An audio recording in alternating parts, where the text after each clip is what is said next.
sugirierais algún tema del que hablar, yo os traigo uno de los que me habéis pedido. De hecho, sé que hay mucha gente que me sigue o la que yo sigo que habla sobre temas de fecundación in vitro y eso, y bueno, voy a hablar un poquito sobre la reproducción asistida.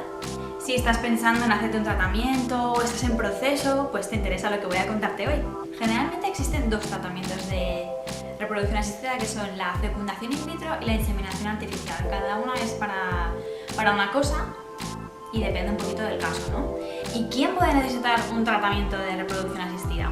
Pues existen varias indicaciones, pero las más típicas suelen ser infertilidad o esterilidad, que son dos cosas diferentes.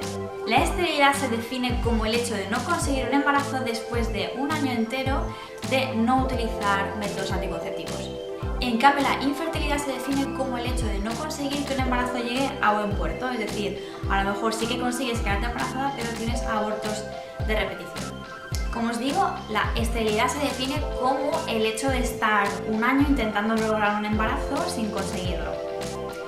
Pero siempre hay que hacer una pregunta, aunque parezca un poco absurda, que es ¿cada cuánto mantienes relaciones sexuales? Es decir, porque yo a veces he hecho esta pregunta en la consulta a mujeres que me vienen preguntándome, mira, llevo un año buscando y no lo consigo.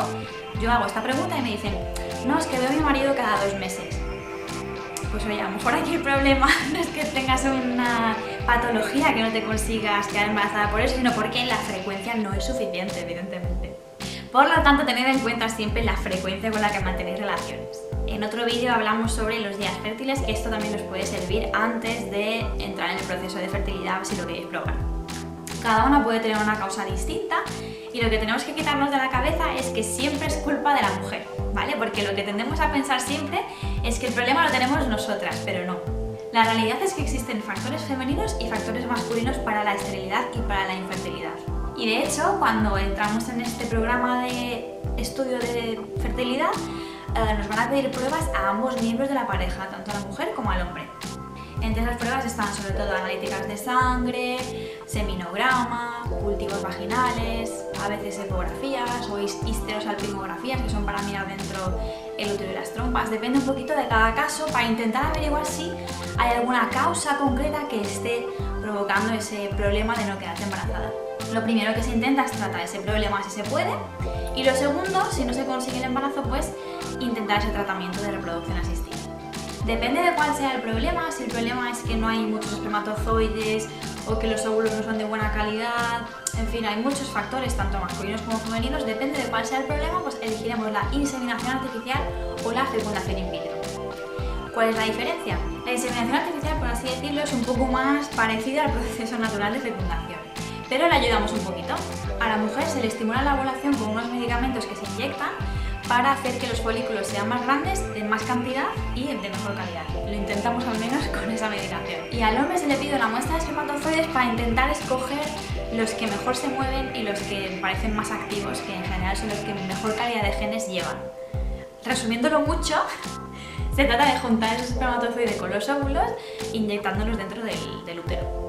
Se hacen muchos controles para saber qué miden los folículos, para saber cuál es el mejor momento para hacer la inseminación. Y al cabo de unos días se comprueba mediante analítica si has conseguido quedarte embarazada o no. La fecundación in vitro es distinta. Para la fecundación in vitro primero necesitamos, igual que con la inseminación, estimular tu ovulación. Te vamos a indicar medicación para que madures más de un folículo. Se van a ir midiendo por ecografía y cuando veamos que son suficientemente grandes y en suficiente número, digamos, entrarás en quirófano para extraer esos folículos. Se extraen y se guardan y en el laboratorio se procesan para juntarlo con el espermatozoide que sale de una muestra de semen. En el microscopio se coge el óvulo y el espermatozoide y se juntan. Es lo que se llama la inyección intracitoplasmática de espermatozoides. Se deja esa placa dentro de una estufa para que vaya, digamos, empezando a multiplicarse las células, y como tenemos más de un embrión normalmente, porque depende de cuántos folículos hayamos sacado, vemos cómo se desarrolla cada uno. Después cada embrión tiene una calidad, se mide pues la simetría de las células, si tienen más de un núcleo, en fin, se miden varias cosas y se clasifican los embriones según la calidad que tienen y se ponen varias letras, A, B, C o D. El embrión de calidad A sería el de mejor calidad y el de calidad D sería el de peor calidad, pero no quiere decir que no puedan llegar a buen término, simplemente son maneras de describir el embrión y se intenta siempre transferirlos de mejor calidad en primer lugar. Por lo general, por ley, no nos dejan transmitir más de 2 con cada intento de fecundación in vitro. Se meten dentro de una jeringa y se meten dentro del útero y ya el óvulo fecundado, que ya tiene unas cuantas células. Después esperar unos días para ver si agarra, entre comillas, y se hacen unas pruebas en sangre como la inseminación artificial para saber si ha funcionado. Y bueno, hablando un poquito de la seguridad social en España, ¿qué parejas son candidatas a hacerse este tipo de tratamientos? Pues sobre todo lo que hay que tener en cuenta es la edad límite. La edad límite para iniciar un tratamiento de reproducción asistida son 39 años.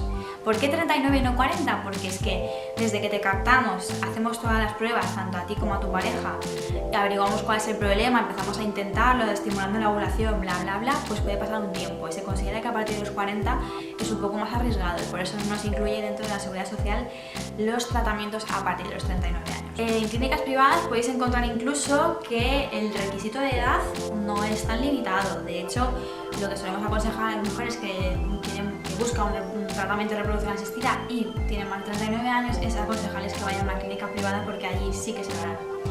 Hay mucha polémica con esto porque no hay nada escrito en la ley que limite la edad a la cual se puede hacer un tratamiento de reproducción asistida, pero hay como una especie de código ético, como una especie de consenso en el cual no se aconseja hacer tratamientos a partir de los 50 años porque se considera arriesgado. Otro requisito es que no tengas hijos previos. Normalmente lo que hacemos es dar prioridad a aquellas parejas que no tienen hijos. Por lo tanto, si has tenido hijos anteriormente, normalmente te van a decir que no.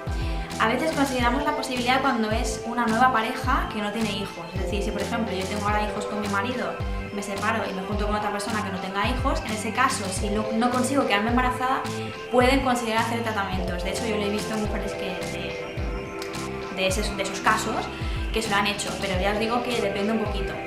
En parejas homosexuales también está, digamos, incluido en la seguridad social. Es una cosa que se incluyó hace no mucho, antes no estaba incluido en este grupo.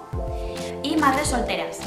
Una de las cosas que he visto en mis apuntes también, que otro de los requisitos es el tema del peso, ¿vale? El peso corporal de la mujer es importante porque la grasa corporal actúa como órgano que produce hormonas que puede producir problemas a la hora de quedarse embarazada.